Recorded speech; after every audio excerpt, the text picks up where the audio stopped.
Welcome, everybody.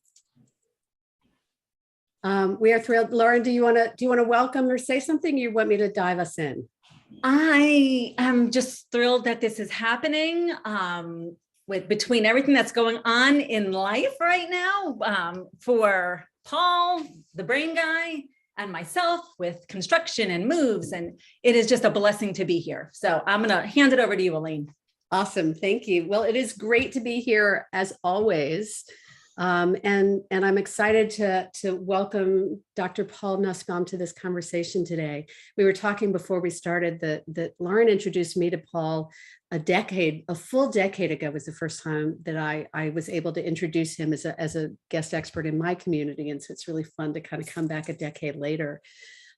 Before I introduce him, what I'd like to do is thank the sponsors for this event. For the Powerful Project, we want to thank Perspective Center for Holistic Therapy, which provides mental health services to humans of all ages, as well as providing social thinking support to kids and teens. We want to thank We Play OT, which is occupational therapy specializing in sensory integration, the wonderful world of Flory Glussman. We want to thank Brain Insights, neuro-nurturing interaction packets, which really focuses on children birth to 5 years. Deborah McNellis is a board member and a huge support, and she was our last speaker in this series. Dr. Sunena Jain, who's also a board member and a really creative visionary in helping families, and my own organization, Impact Parents, providing support to parents of complex families around the globe. And it's with the support of these organizations and so many individuals that the Powerful Project is able to bring these really extraordinary conversations to the community. And in addition to the work of supporting individuals accessing support services, this ability to bring education to the community in a very direct and personal way is quite a powerful opportunity. So thank you to the Powerful Project for doing this work, and to Dr. Paul Nussbaum, AKA the Brain Guy, for being with us today. Let me introduce you to Paul a little bit. He's a board certified in both clinical psychology and geropsychology with a specialization in neuropsychology. He's an adjunct professor in neurological surgery at the University of Pittsburgh School of Medicine and the founder and president of Brain Health Center, Inc. And he mentioned earlier is also doing some interesting work in the realm of forensic psychology or forensic neurology, which is quite interesting.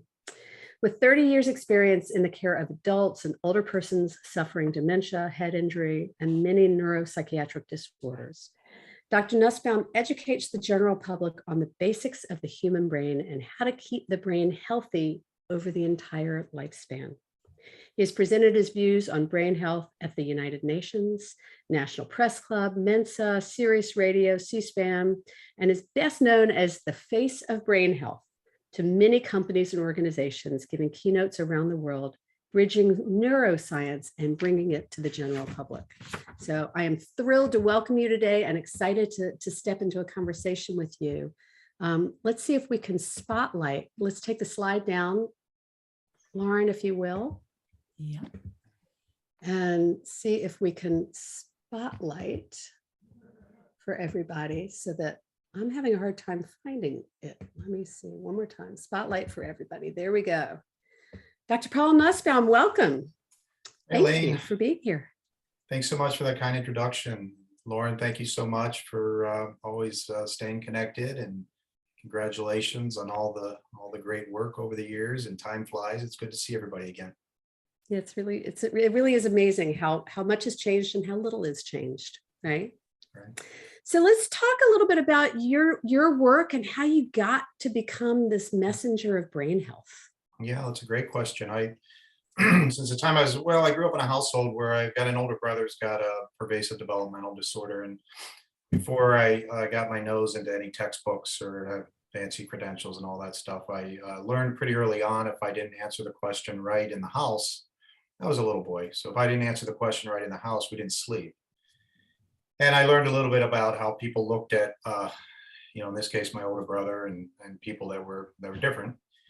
And, that kind of made an impact on me. So I think that probably started the journey, and I wanted to learn more. And Have always had a keen interest, if not an obsession, with human behavior. I think humans are very interesting. I tell people, my audiences, you don't have to go pay at the zoo. You can just sit in a mall somewhere on the beach or in a quarter and just look at humans, and we'll never disappoint, right? Pretty entertaining species. So true. Yeah, and so then got interested in the brain. So I began to tie brain and behavior together, and I was really the prototypical academic. I was doing a lot of research in Alzheimer's disease and different types of dementia, and trying to learn about aging. And I'd say about 20 years ago, it hit me that I wasn't really doing what I wanted to do, Elaine. So because I was always talking about disease, and I've always been interested in health. Mm. And so I had to make a pretty big pivot for somebody with my background. And I went from talking to PhDs and MDs and speech pathologists and all the clinicians to talk to the general public. And I went from talking about pathology to talking about what we can do based on what we know to be as healthy as we can, and learning that health is not the absence of disease. Health is much deeper. It's a much deeper sort of cut, and trying to help tell that story.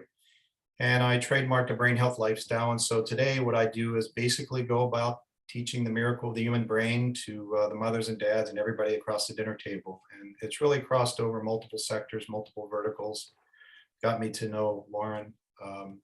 And the other key thing, I think, for the purposes of the Powerful Project, which does a great job, is even though I thought of myself as someone studying humans and brains later in life, I learned that in order to be healthy later in life, we got to start much earlier in life. So I began to do a lot of work with children. The largest audience I was ever in front of talking about these things was probably about 15,000 children. And Wow. that was pretty cool. So that's kind of who I am. So I'm guessing that they were hanging on your every word when they weren't bouncing off the walls. That was pretty cool. It was I only got it was at the University of Tennessee. It was at their indoor basketball arena, which is at that time, it was the second largest on-campus indoor basketball arena in the United States. And the really eerie thing, I was probably the only one to notice this. When I was up giving the talk, there's a banner of Pat Summitt. Now, Pat Summitt is a really famous ladies basketball coach who's passed on from early onset Alzheimer's. Really? So I had this experience of talking about brain health, and I could see Coach Summitt, who's famous, kind of a hero, looking at me from her banner up in the. But the kids did great. It was one of these Odyssey of the Mind sort of Olympics for the brain, and kids were international, and they hung on to, kids do get jazzed up about this if it's presented, I think, in a personal way. So I want to talk about adults, but because we're here, can you just, bottom line for us, the message for the kids, because that's the greatest opportunity for long-term brain health, right? Is if you can get them when they're really young. What is it that kids need to understand differently? I don't know if it's differently. I think the thing, when I work with schools and whatnot, what I try to impart is that, look, the single greatest, most miraculous system ever designed sits right between our ears. Mm. Okay, and the medical field doesn't appreciate that. We're catching up now, but we really have sort of neglected. It's the greatest paradox in the history of civilization. We neglect the human brain. And one of the things I'm being asked to talk about now out there is this threat of, that may not be the right word, but it's the way it's presented to me, artificial intelligence on the kids. And if we do not use our brains, we're going to become passive. And a passive brain, passive. Okay. And a passive brain is a brain searching for disease. So one of the biggest things I try to impart upon the kids and the teachers and the parents is, first of all, take some time to appreciate the brilliance of the brain, learn the basics. It's not an academic thing, it's you, and all of the origins of your identity come from the human brain. It's the grand choreographer for the rest of the body. And then learn how to shape it for health across the lifespan. And regardless of age, I was looking at the Powerful Project and some of your mission. I mean, you're spot on. It's things like love and kindness are really, really important for brain health. And it's kind of weird maybe for a neuroscientist to talk like that, but those are just words that are products of neurochemistry and neural function. Mhm. And so, teaching those kinds of things that go into relational health and emotional health, spiritual health, are going to prepare the brain to do really well in math and sciences.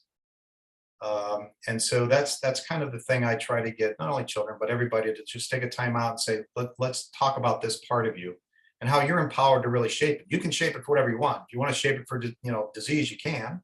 If you want to shape it for violence, you certainly can.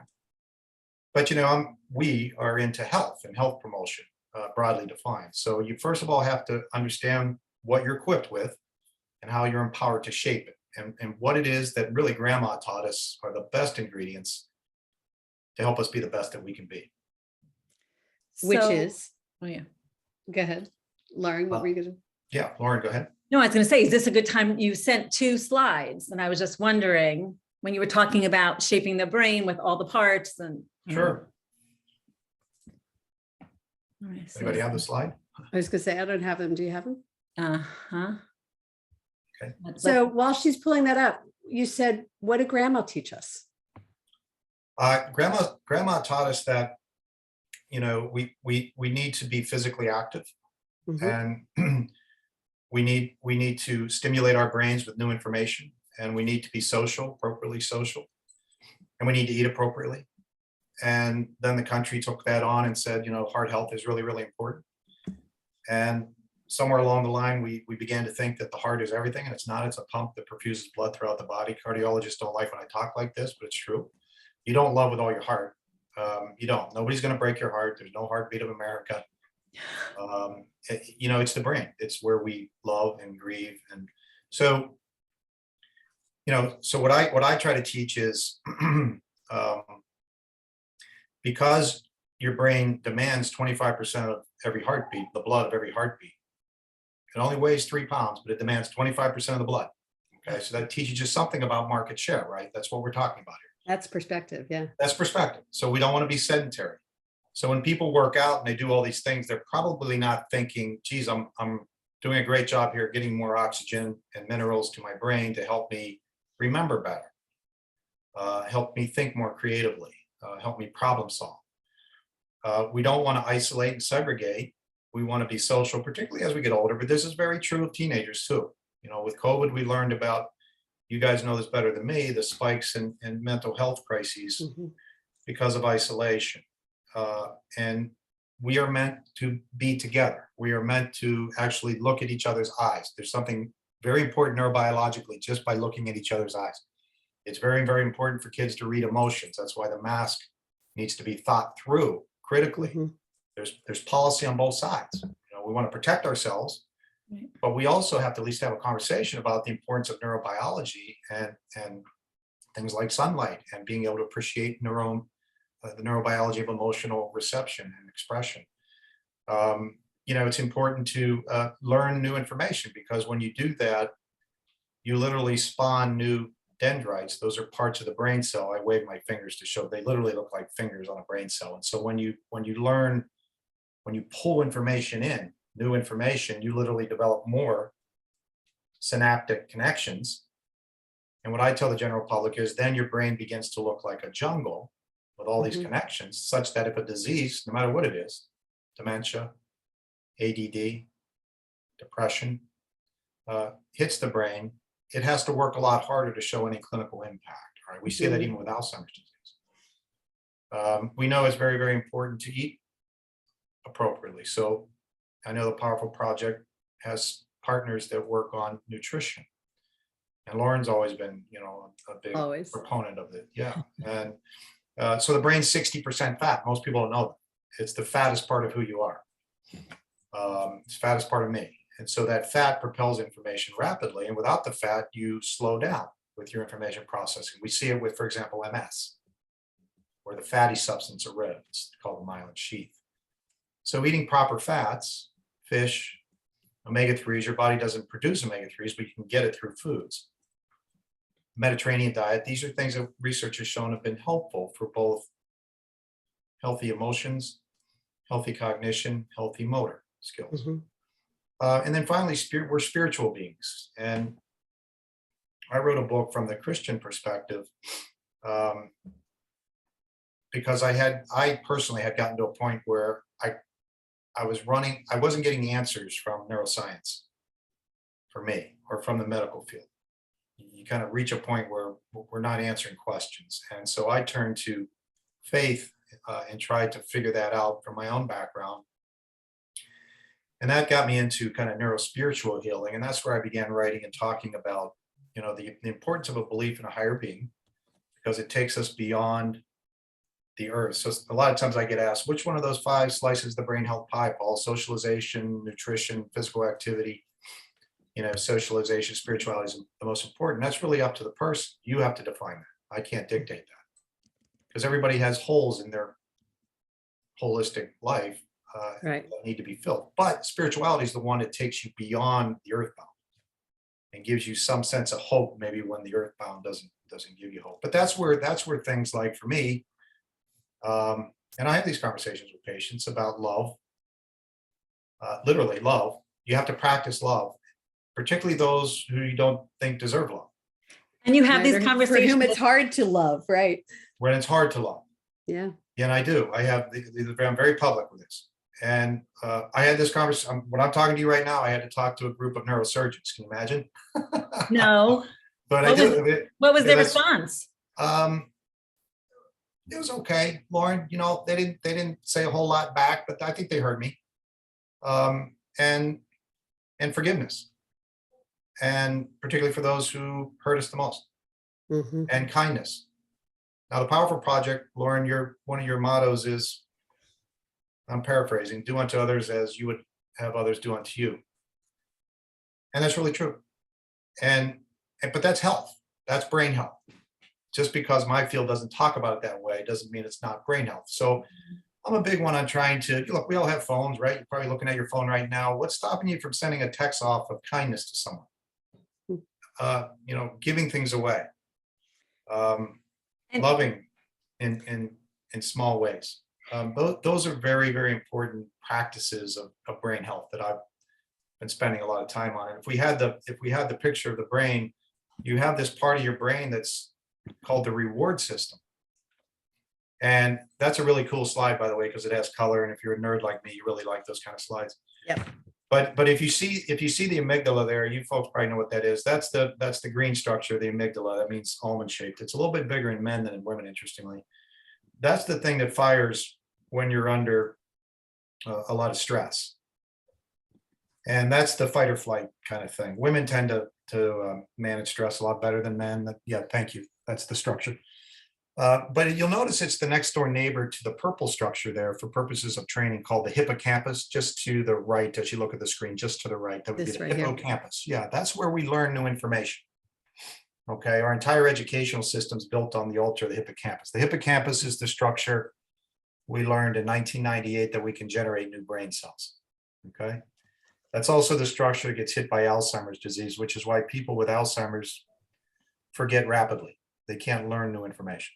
But one of the things that happens to all of us at all ages is when that amygdala fires, because we're under perceived, maybe life-threatening, maybe not so much life-threatening, but we're under perceived acute stress. Our body starts firing adrenaline and norepinephrine and noradrenaline. And it also, the endocrine system starts firing hormones like cortisol all over the place.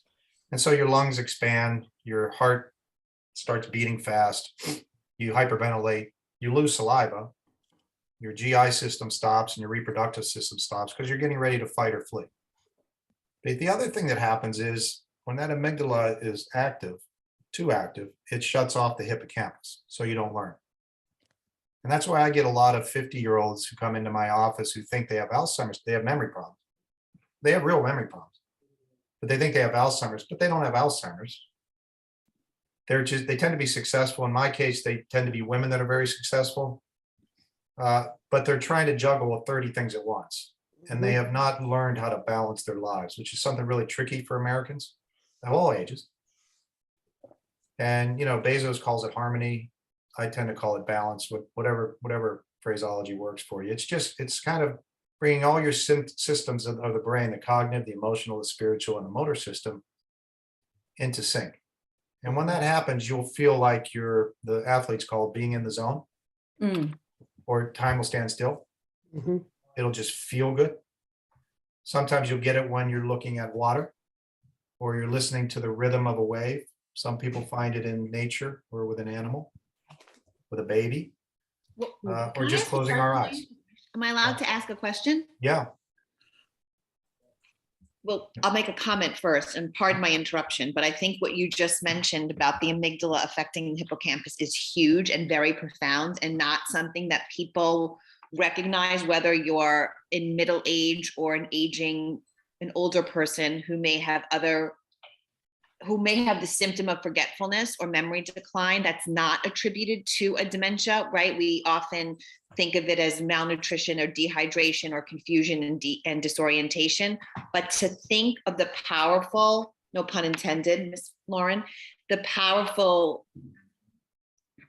Impact nature of of the stress. amygdala and cortisol and all those neurotransmitters and how that impacts memory. I think people don't realize that, and I think that's a huge takeaway that I'm a speech pathologist who works with aging individuals, but I think I neglect that. And as a group of women listening to you to hear that, I think it's really important that more people know it.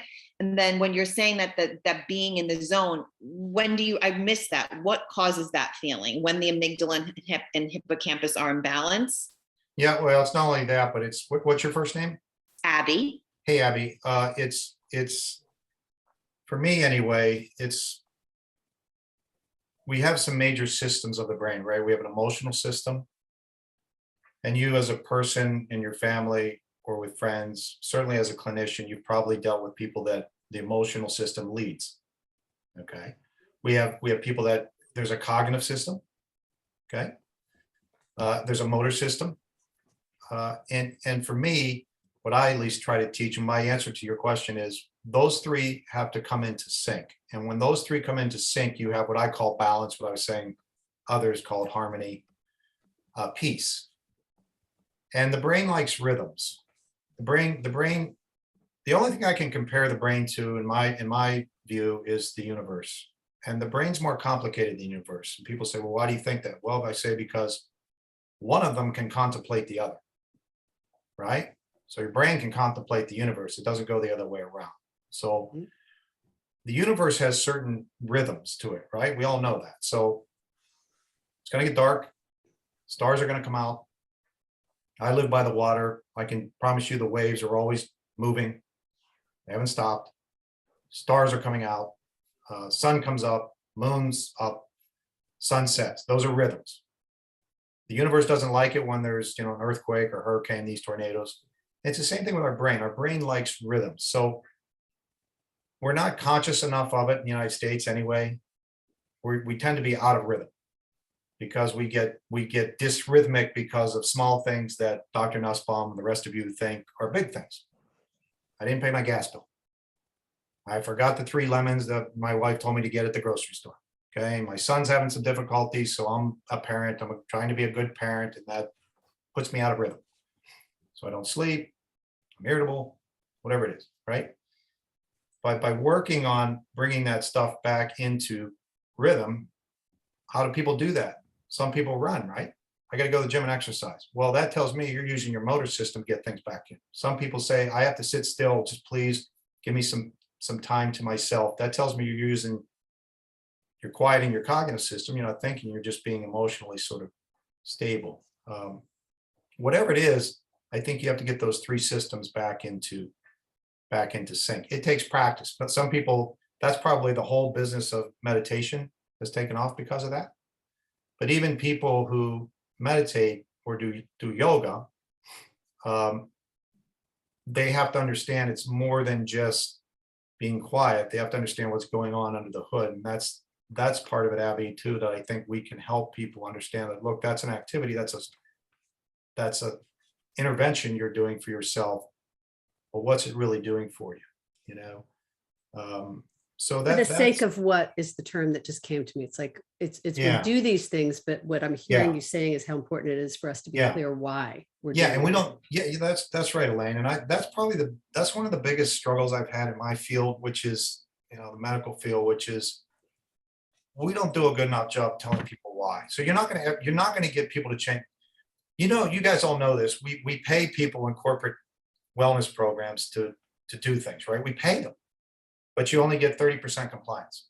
Mhm. Now you guys can all think for yourselves. You're smart. Why would that be? And the way that I've answered it is, one, we don't explain well enough why we want you to change, and two, it's not personal. Mhm. And if stuff's not personal, people aren't changing. Okay, it's got to be made personal. So for me, you know, I can get up and talk about Alzheimer's the way an academic would, and talk about plaques and tangles and genetic markers and all that stuff, but it's not going to be received personally. But if I say to you, you know, Alzheimer's is a disease, it's a brain that's lost access to its life story.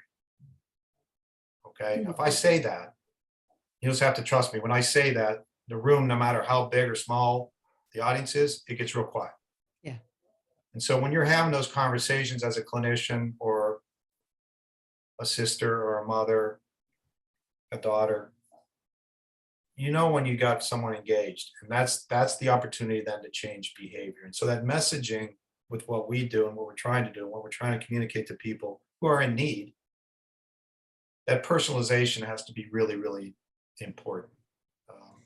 And So- oftentimes it's not there. So there's personalizing to our experience, and then there's kind of meeting people wherever they are on the journey. Mhm.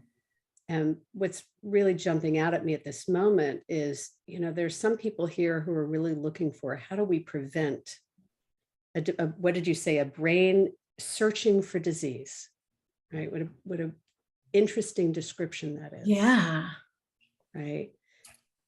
And then there's this other conversation about how do we handle a brain that has found disease. So let's look first at what is it to prevent a brain from searching for disease. I hear you talking about being in sync with these three different systems. Is there anything else that you would point us to? So when we talk a lot about holistic health, right? I think that's something the powerful projects I'm certainly into. We really have to think for a moment what we mean by that. For me, I spend a good deal of time listening. So the patient, the client, the friend, the lover, partner, mom, dad, whoever that is, let them tell you. They'll guide you. No, we're not good at all in that in medicine. Okay, we're going to dictate to you, and then we're going to send a code to Medicare, and we have to do this in a certain amount of time because we're under pressure to see so many patients. And that's our system. And no, nobody's evil, nobody's malicious. It's just but you're not going to get what I just said doing that. So I try to listen, because they'll tell you what's missing. And if you can just metaphorically think about think about it as a whole, Yes. think about what's missing. They'll tell you, yeah, thanks, Lauren. Yeah. And it might take a little bit, but then that's then the blueprint that they just provided for you. I need, you know, I'm afraid to go out. I'm too sedentary. I'm not eating well. I'm really angry at God. Whatever it is, that then becomes the blueprint for helping that person fill the hole. And then they join you, because then it's personal. It's not dictated. It's not mandated. It's, I can help you. But I think that what I try to do is to say, look, you know, you're beautiful. You're a beautiful person. You've told me a lot of these times, these conversations are about everything that's wrong. And I said, okay, I respect that. And I got you, you know, but we're going to focus a little bit on what's right too, because this is what I see. This is what I'm picking up on right now. And we want to get you, do you want to go with me to getting you from here to being the best that you can be? Mhm. Okay. That might be a professional athlete. That might be a multi-billionaire. That might be a homeless person. Lauren and I were talking about, my mom just celebrated 98 years. That might be getting my mom at her 98th year to be the best that she wants to be. And then we're going to talk about how we can do that together. Okay. For some people, Elaine, it might be, what are your roadblocks? Well, you got a lot of grudges. You're carrying a lot of anger. Maybe you're rightful for carrying the anger, but it's hurting you. Yeah. How are we going to get rid of the anger? Okay. Or the resentment. And the that resentment. builds. Yeah. And a big one is anxiety, right? Yeah.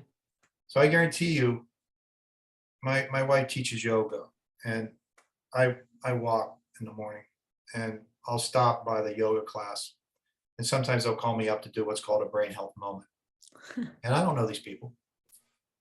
Some of you I don't know, but I know I've been around hundreds of thousands of humans across the planet. You're anxious, you have fears, you have insecurities. You're lovely people, and you do brilliant things. And you've probably not even dreamed about your potential. And so I know that when I go in front of an audience, because I've just talked about myself too.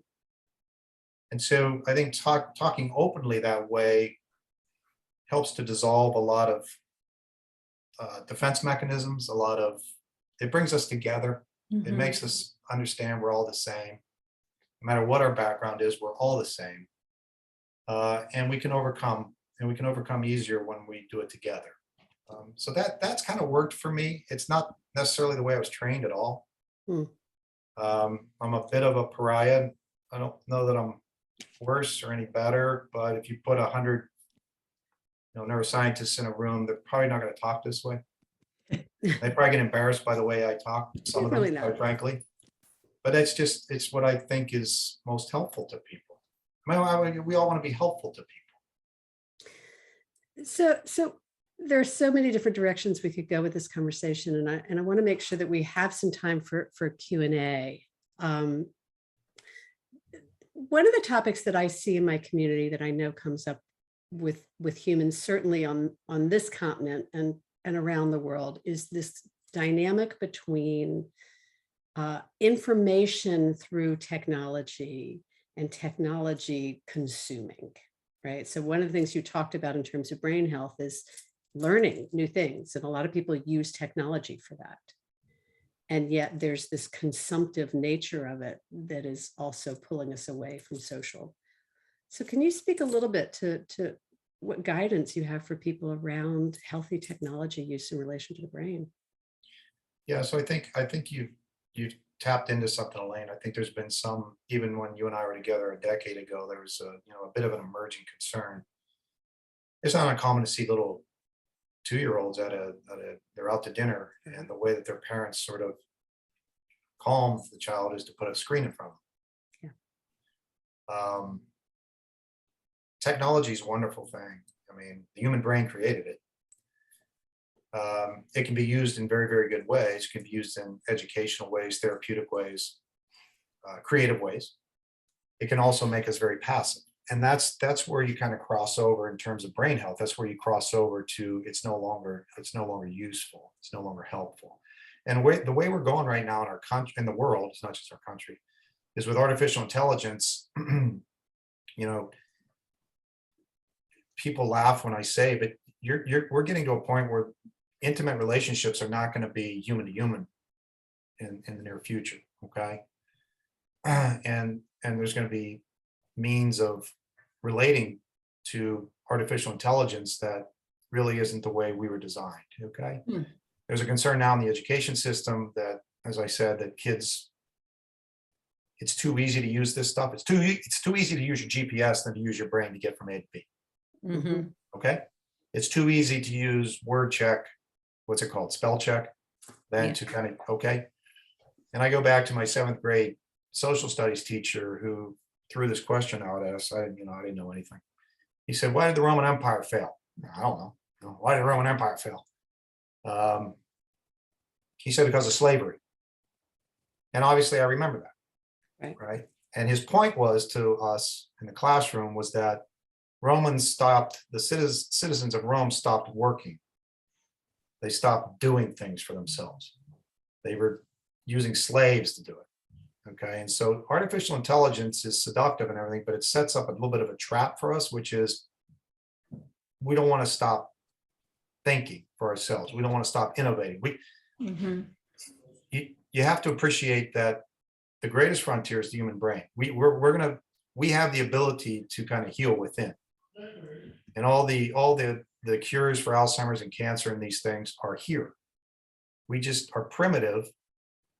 We're really pretty primitive beings. But we have to work and focus in on how to tap into that for only health of ourselves, but for health of others. And if we don't explore that, if we don't mind that, and we depend too much on machines that the brain created, we're not going to get there. So that for me is the fine line. I think it's wonderful technology for educational purposes, therapeutic purposes, informational purposes, relational purposes. Look at us right now. Right. During COVID, I could talk to my mom. Yeah. Because I wasn't allowed in the building. I'm sure you guys are the same way if you have older relatives. So that was helpful. But we push it, I think, way too far. We use it for means that aren't very helpful. You guys know better than me the risk of either onset or increasing things like hyperactivity.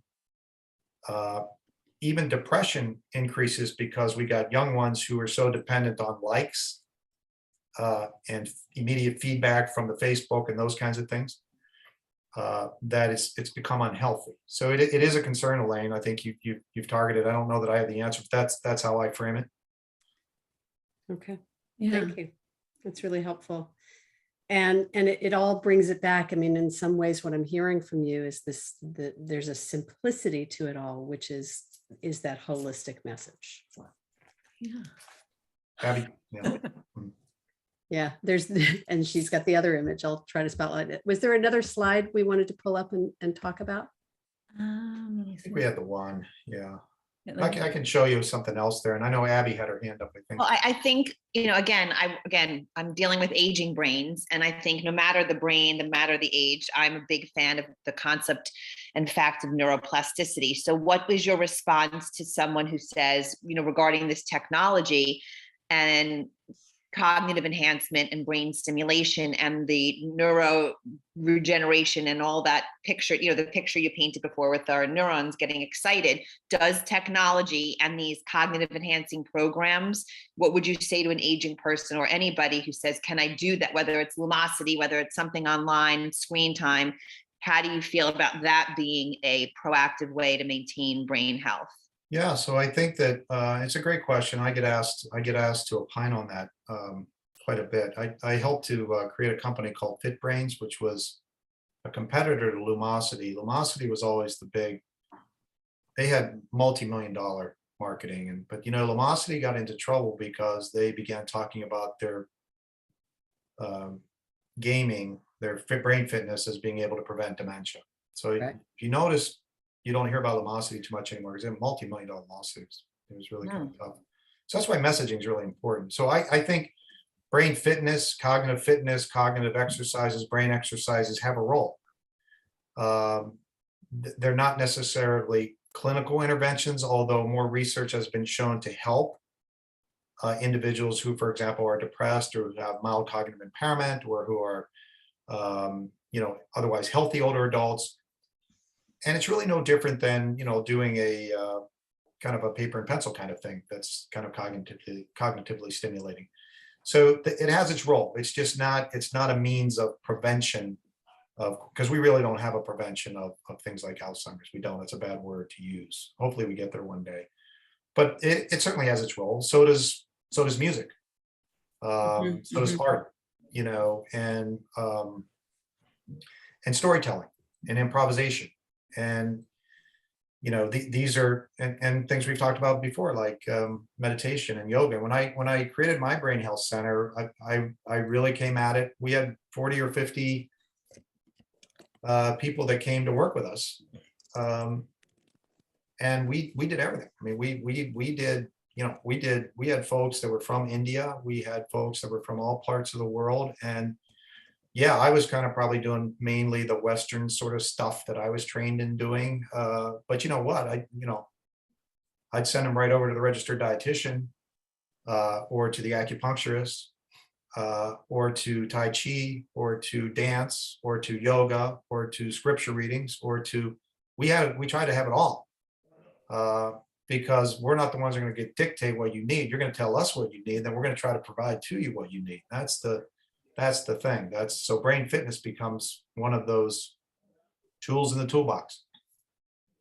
So is brain fitness about identifying, helping people, guiding people to identify where I don't want to use the word gaps, but to identify the areas of enhancement that Yeah. might support? I think brain health is. I think brain fitness. I define brain fitness as sort of the technological gaming, if you will, cognitive exercises. Brain health is much more broad. Mhm.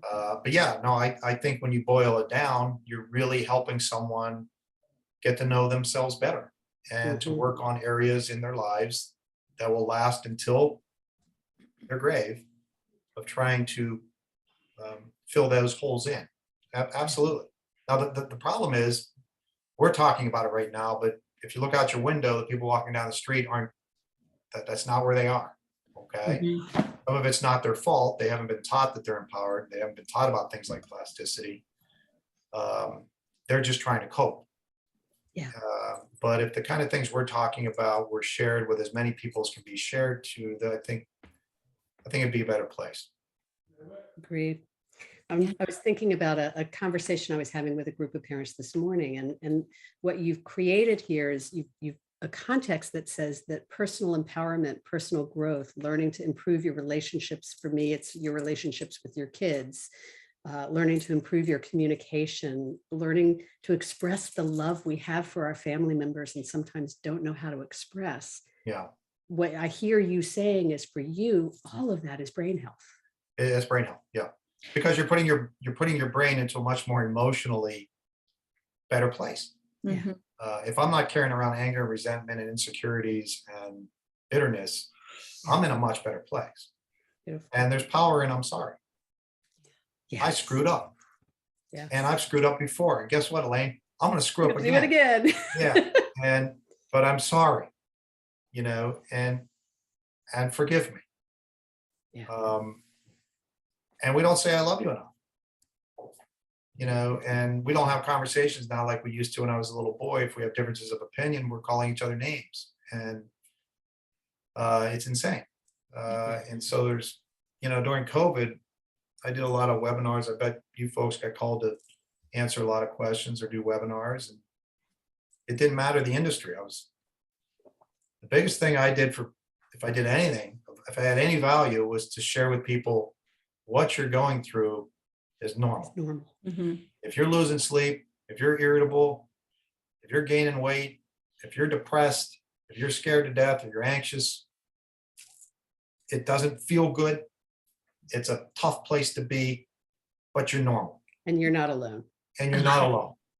And, it was really curious. It was really kind of a good thing for me to experience that wealth managers, insurance people, and doctors, and students, and kids, and parents, you could hear the exhalation.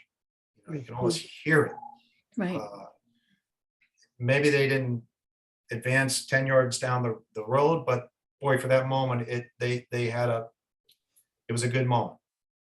They And needed those moments of decompression add up. and they add up. Yeah. So we have about 10 or 15 minutes. I want to open, Lauren, it looks like you've got something, and Linda, I know you have a question. Lauren, go ahead. So if you are your books still out there available? Like if people want to get a hand on one of your books, they are on Amazon or somewhere? Yeah, and it's at my website. They're all listed as well. Okay. Right. Lauren. So I just feel like it's a great book, and it's not hard to read, and it's just really helpful. My other question is, what other resources or books are there any that you particularly like that you would recommend, or any scientific, like certain people, this conversation, hearing it, from me, it's going to go like they roll their eyes at me. Hearing it from you has a little more credence, or a lot more credence, I should say, with who you are, and that's your area of expertise, but anything, and you don't have to, if you don't have it now, we can email about it. But like, if there's any, I don't know, papers or journal articles, just the thing. So there, yeah. And So on my website as well, where I have my books listed, I have my reading list that I recommend to great. people. Perfect. But there's, and Abby's probably read this one, but Aging with Grace by David Snowden. He did the nun study. Nuns tend not to get Alzheimer's disease. And there's some interesting things there that they studied back when they were teenagers, what they were doing. Inside the Brain by Chicago Tribune writer Ron Kodalak, pretty interesting. Okay. The Magic Trees of the Mind was written by Marion Diamond, who was a hero of mine. Grandma, silver hair, standing straight up. Cal Berkeley, she did the autopsy on Einstein's brain. She's since passed, and they did a PBS special called My Love Affair with the Brain. So Marion Diamond, Magic Trees of the Mind. I think you, at the Powerful Project, you probably really like that because she's focused in on very early child development and Awesome. neural development, which is pretty cool. Thank you. Then there's some that are, there's a book called The Scalpel and the Soul, and I know this is being recorded so people can hear this. The Scalpel and the Soul was written by a neurosurgeon. His name's Hamilton. He's a friend of mine. And he didn't believe in God. Grey's Anatomy went to him to do their shows. Wow. So he's a pretty cool customer. But he talks about how he became more spiritually inclined as his work, and how he had to deal with death a lot. And but he talks about some really cool stories with his patients that can't be explained medically, which is fun. I mean, some people like to see that and hear that. So there's, those are about 4 or 5, and then I have a whole list on my website as well. Perfect. Yeah. Thank you. There's a lot of scientific backing for those Awesome. things. Yeah. I was looking for the list on your website and I'm having trouble finding it, but if I do, I'll get the link. and Yeah. send it to Yeah. her. Linda, did you have something? Whoops. I mean, hi. Hey, Linda. I'm a layperson, so I'm listening to everyone speak and trying to put it all together in somewhat simple terms for me. And I think it's interesting because you sort of distinguish, I guess, brain health as addressing prevention of Alzheimer's, and brain health in terms of emotional health. I mean, that's kind of what I'm hearing. And so for most of us, I think what you're saying is that there's a discipline that we need to have to prioritize our emotional health that will help us. So when you talk about the stress of COVID or the stress of your everyday lives and things like that, that's discipline that you can, or to get rid of your anger or things like that, to prioritize your own emotional health is going to help your brain health, and that may help prevent Alzheimer's. But you're saying we can't say that. So I'm just want to make sure that I'm understanding that distinction, because I think at some point you're talking about the mechanics of it and having us understand that how the brain functions and why that discipline is going to help us. But the big picture is that it's emotional health that we're trying to achieve, I guess.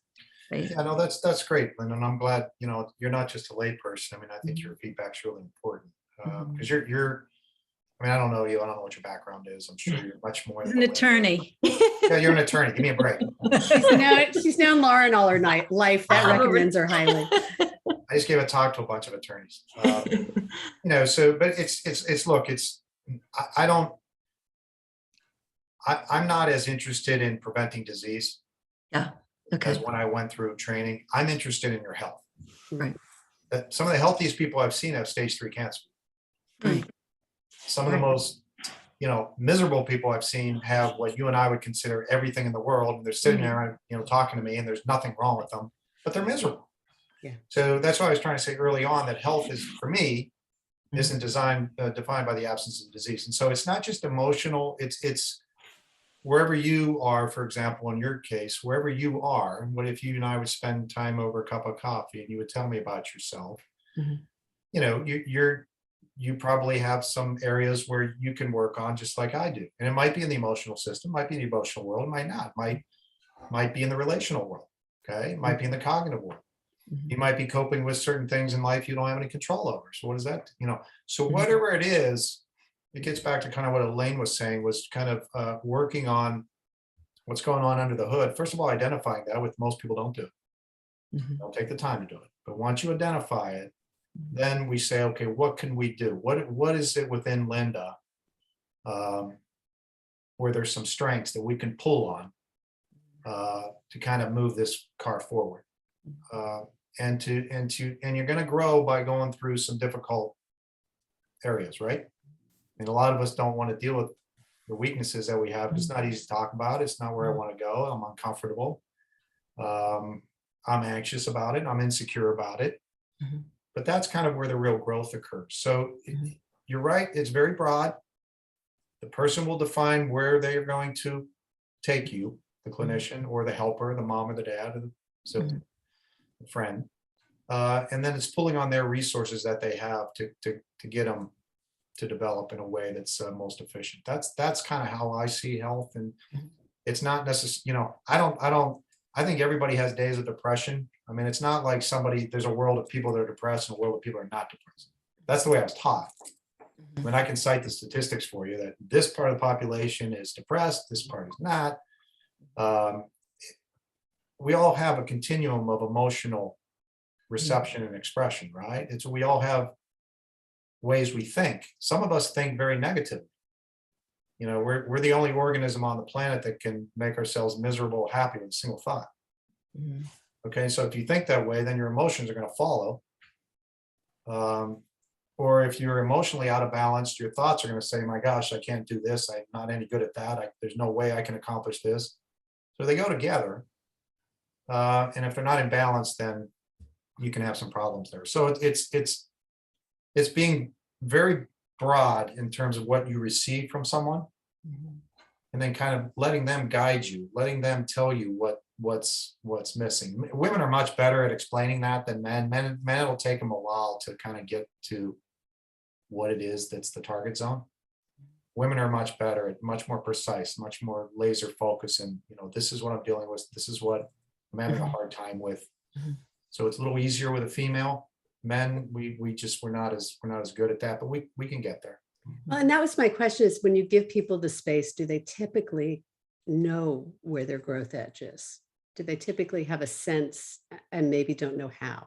Well, you get some I don't knows, no doubt, but then you kind of, okay, we can't get the targeted area. Let's describe to me what does it feel like when this or that happens? Or tell me more about yourself.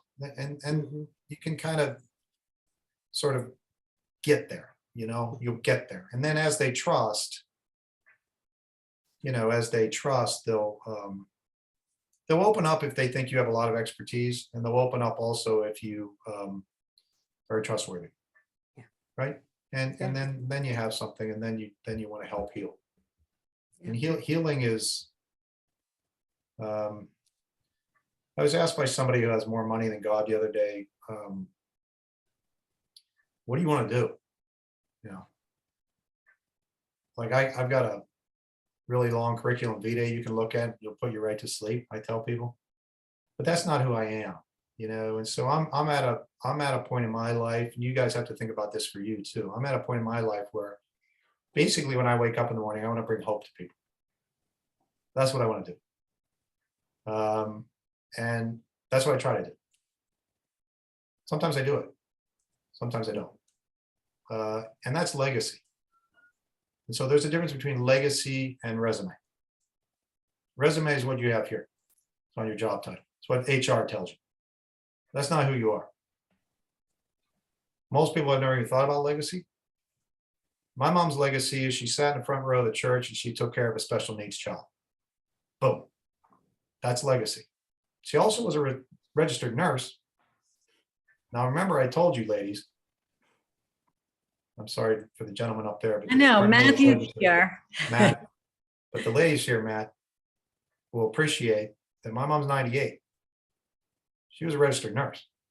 Now you gotta go back, ladies back then weren't registered nurses. And my mom's a tough lady. She would tell the doctors, male doctors, female doctors, what to do, probably inappropriately. But she'll get in your face, she's a tough lady. So she taught me about a lot of things. but that's her legacy, you know? Mhm. And so I've really been spending time on that, trying to get people, what's your legacy? You know, who are you? And who do you want them to say you are or you were? And you have time to work on that. And that's not an easy, you know, that's not easy. It's hard enough to write a mission statement. It's thinking about one's legacy is worthwhile. I just have to say, I think that is the most amazing thing, because I think our culture thrives on what is your resume. Yeah. And that's what it is. And so we all battle, and a lot of struggles are, what is my resume? Yeah. When you really should be thinking about your legacy. And I just think that's a great message, I think. But not only that, because a CV and a resume is a tangible thing that people are going to recognize and maybe praise you for. But your legacy doesn't necessarily have to go recognized. Your legacy is something you do to fulfill yourself. And maybe someone won't know that your mom was sitting in that church with that special needs person, but you know what? Yeah, they know what hospitals and clinics she worked in as a nurse. But you're able to now tell her story of the non-paid work that made her who she really is. Yeah. Yeah, I mean, And- Yeah, that's well said, Abby. It's those quiet kind of, and humility is, you know, like humility, you just raised something about humility is another wonderful brain health ingredient. Mhm. And, you know, I fail at that. I work really hard at humility. And sometimes I fail. I could tell. Well, yeah. And it's, you know, it's something that I'm mindful of, particularly when you're in a profession where that's not, A lot of hubris. yeah, you'll get booted out of the, you know. Yeah, but Paul, you've had humility, and you've had this authentic way of sharing from however many years it was when I was sitting in the audience as a participant listening to you. And I think that this is just such a special conversation, and it's so needed. And Linda, I agree, like just talking about legacy, and you know, is so important versus resume. And to what you just said, Abby, I believe that people feel like when people can feel our legacy, you know, that's energy. So anyway, I don't know. Well, I mean, this has just been a delicious conversation. No better description for it for me than that. This has been, you know, when you look at that holistic way of looking at, you know, what does it mean to be in sync? It feels like you brought us in sync for at least a moment or moments in this last hour. Yeah. And so I really want to thank you for the gift of your presence, and yes, to your message and your legacy and your work in the world. And I think for those of us who had this privilege, for the gift of your presence for this last hour, to learn from you and to learn from ourselves in the process of listening to you and learning from you. It's been really, really lovely. So thank you for the work that you're doing. Thank you, Lauren. Thank you. Thank you so much. And thank you all who took the time to be here today. This was just really very special. And thank each of you for sharing your energy today. Elaine, thank you for interviewing so gracefully. And Paul, thank you for sharing your essence, your wisdom, just everything. I think you've created some new fans. I'm having separation anxiety. Because I'll admit, sorry to be honest, but I didn't really know much about him until I'm not a big social media person. I saw your post and it was able to fit into my schedule. He's speaking my language, and you certainly, I know you didn't do this to get more clients or sell more books, but now, like, not that I have any time, but all I want to do is get all those books and never hang up from this call.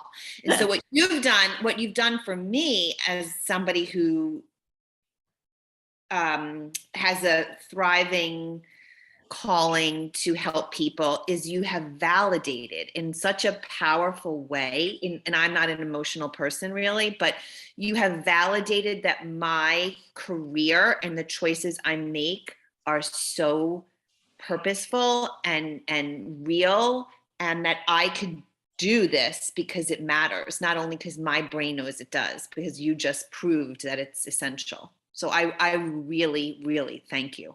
Oh, thanks, Abby. Well said. Thank you. I love your notion of legacy, and what jumps for me from what you're saying, Abby, is that we're all on a mission. We just always don't know what our mission is, and you're inviting us to touch in for ourselves and touch base with what our personal I mission mean, is. can we go over, can I say one thing? I mean, maybe we have to hang up. I mean, does he have to go right now? We do need to wrap. All right, but I'm you gonna get a email you. closing. Because I have a thought that I think you will find very thought-provoking. Absolutely. I'll be quiet now. Elaine, I'll mute myself as I do. Yeah, you're all good. It's delightful. Lauren, I lead it to you to decide how you want to close. Yeah, no, I'm just thrilled and honored and feel very blessed. It was an intimate small group, but I feel like, Paul, you really have probably touched a chord in each of us. Matthew is an intern, a psychology intern. So he's going to become he already is a fabulous psychotherapist, clinician in training. And we have there's another psychotherapist who's listening now, Denise Houston. So I really feel like I just thank you. Thank you. Thanks, Lauren. So much. Be well. Take care, everybody. Thanks for being here. Thanks for the work you're doing in your own lilives. And Lauren, thanks for the Powerful Project. No, thank you all. I'll go enjoy the waves. Enjoy the waves. Yes. Enjoy the waves. Take care. For them everyone. all. Yep. Bye-bye. Bye-bye. Thank you.